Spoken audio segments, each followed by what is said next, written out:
The Faerie Queen, symbolism of glory and honor.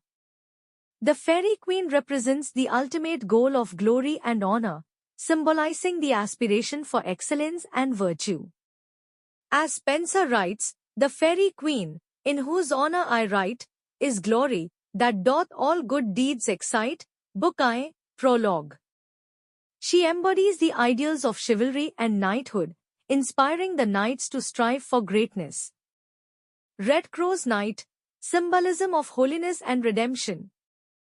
Red Crow's Knight symbolized the journey towards holiness and redemption, representing the Christian's struggle against sin and temptation. His red cross represents the blood of Christ, symbolizing redemption and salvation. Spencer describes him as a gentle knight, whose name was Red Crows, and in his arms a crows of red did bear. Book I, Canto I. Una, symbolism of truth and purity. Una represents truth and purity, symbolizing the guiding light of virtue and morality. She embodies the ideals of innocence and integrity, guiding Red Crows on his journey towards holiness. Spencer writes, Una, fairest of them all, that ever were, in whom the truth of beauty doth appear. Book I, Canto I. Duessa, symbolism of deception and falsehood. Duessa symbolized deception and falsehood, representing the dangers of temptation and false appearances. She embodies the ideals of wickedness and deceit, opposing Una and Red Crows. Spencer describes her as a wicked witch, that many a wight had slain, and with her witchcraft many a one had stained. Book I, Canto II. Prince Arthur, symbolism of magnificence and chivalry. Prince Arthur represents magnificence and chivalry, symbolizing the ideals of honor, courage, and nobility. He embodies the virtues of leadership and wisdom, inspiring the knights to strive for greatness. Spencer writes, Prince Arthur, that great king of old, whose name doth echo through the world.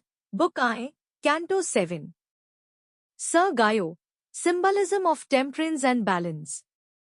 Sir Gaio represents temperance and balance, symbolizing the struggle for moderation and self-control.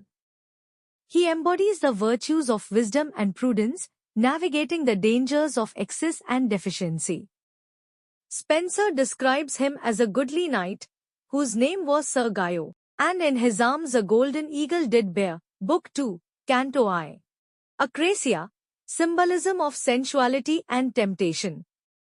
Acrasia symbolized sensuality and temptation, representing the dangers of unchecked desire and pleasure. She embodies the ideals of lust and indulgence, opposing Sir Gaio's quest for temperance. Spencer writes, Acrasia, that witch, that with her charms doth entice. Book II, Canto XII. The Bower of Bliss, symbolism of earthly pleasure and temptation. The Bower of Bliss represents earthly pleasure and temptation, symbolizing the allure of sensual delights and the danger of becoming trapped in them. It embodies the ideals of indulgence and excess, opposing the virtues of temperance and moderation. Spencer describes it as a place of pleasure, where the senses are delighted. Book II, Canto XII.